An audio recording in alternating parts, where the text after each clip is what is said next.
Hello viewer and welcome to Worldview, a program designed to bring you up to speed with trending developments the world over.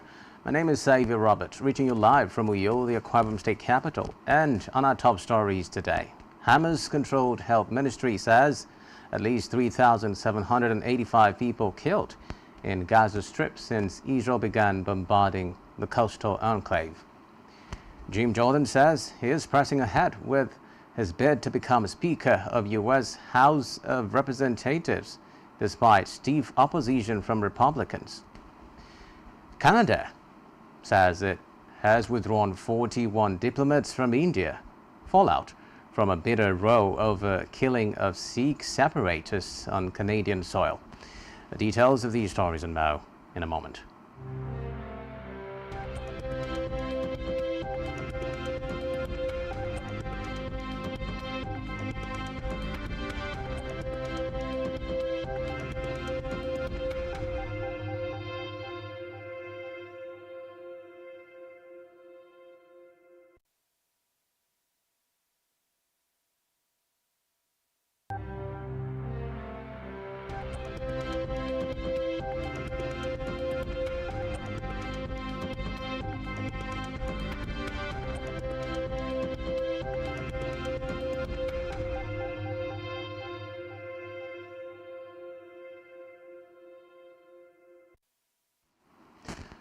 First story today, the Hamas-controlled health ministry has said that at least 3,785 people have been killed in the Gaza Strip since Israel began bombarding the coastal enclave.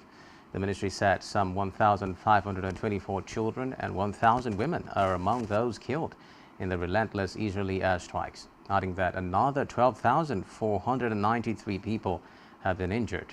Meanwhile, Palestinians in war-torn Gaza eagerly awaited aid trucks promised in a deal struck by U.S. President Joe Biden with Egypt and Israel as the army struck more Hamas targets. The war sparked by the October 7 Hamas attack on Israel that officials said has claimed more than 1,400 lives has set off fury across the Middle East against Israel and its Western allies. UN humanitarian chief Martin Griffiths said the pace of death, of suffering, of destruction about situation in the crowded territory of 2.4 million people cannot be exaggerated.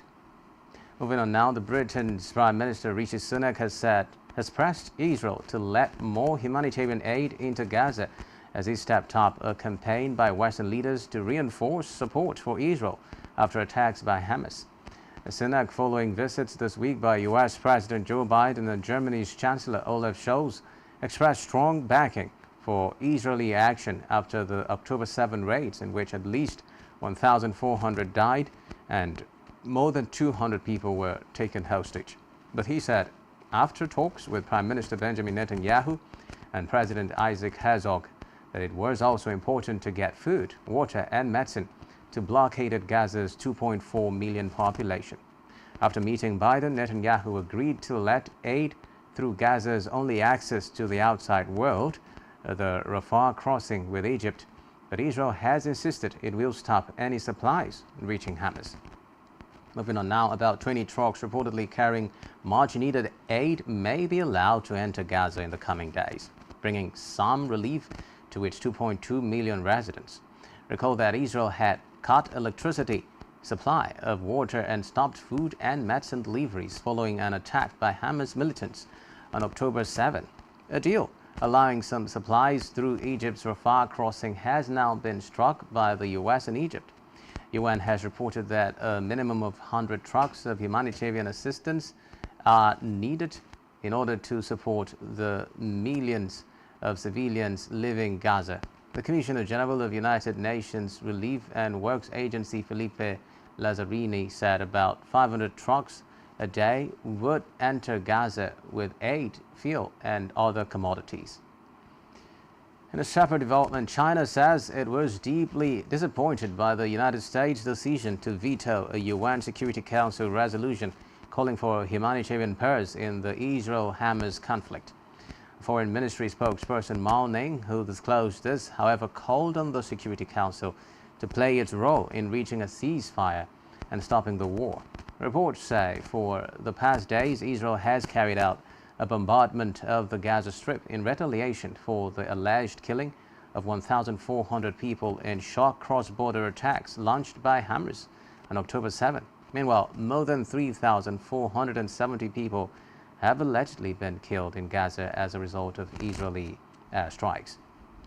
In a separate development, the Pentagon has said that a U.S. Navy ship in the Red Sea has shot down missiles and drones that had been fired by Iran